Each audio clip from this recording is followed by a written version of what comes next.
Who's the dumbest person you've ever met? It's not uncommon as a teacher to have students who are a bit behind the curve in certain aspects, but 99.99999% of the time they are keen on something.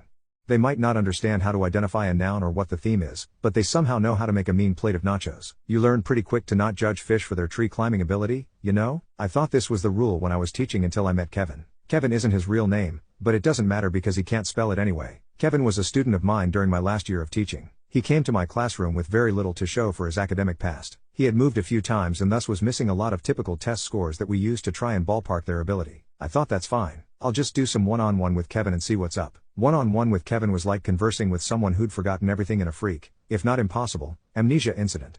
There was no evidence that he had learned anything past the second grade, and now he was in ninth grade. Flabbergasted, I figured we needed to get more serious with this. If he was going to be in my class, I needed to know why and how. I decided to meet with him, his guidance counselor, his parents, and another teacher to see what was really going on. This is where it all became clear. It was by some incredible fluke that his family hadn't been wiped off the face of the earth years ago. Odds are his entire heritage was based on blind luck and some type of sick divine intervention that saves his family every time a threat presents itself.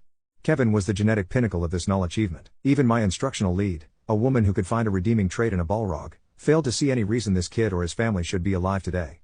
So here's a list of events that made it abundantly clear that God exists and he's laughing uncontrollably. Kevin frequently forgot when and where class was. On more than one occasion, I had to retrieve him from other classrooms. Kevin ate an entire 24-pack of crayons, puked, and then did it again the next day. This is ninth grade. I have no idea where he got the crayons. Kevin's dad wrote tuition checks and mailed them to me. His English teacher. This was a public school. When I gave it back to Kevin, voided, to give to his dad with a brief note explaining that this is a public school, Kevin got in trouble for trying to spend it at 711 after school. Kevin was removed from the culinary arts program after leaving a cutting board on the gas stove and starting a fire. Twice, Kevin threw his lunch at the school resource officer and tried to run away. He ran into a door and insisted it wasn't him. Kevin stole my phone during class. I called it. It rang. He denied that it was ringing. He didn't say that it wasn't his, not that he did it. No.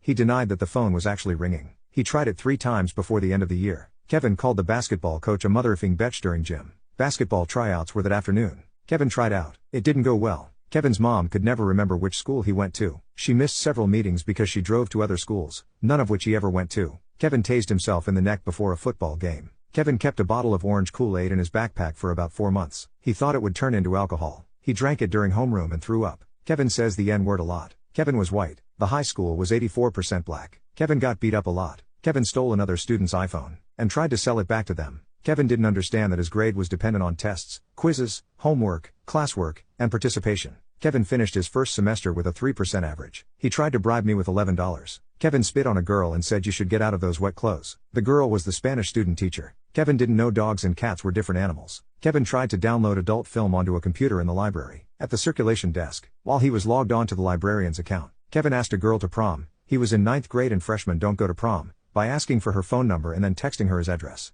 Kevin got gum in his hair, constantly. Kevin regularly tried to cheat on assignments by knocking the pile over, grabbing one before I had picked them all up, and then writing his name on it wherever there was room, not even on the name line.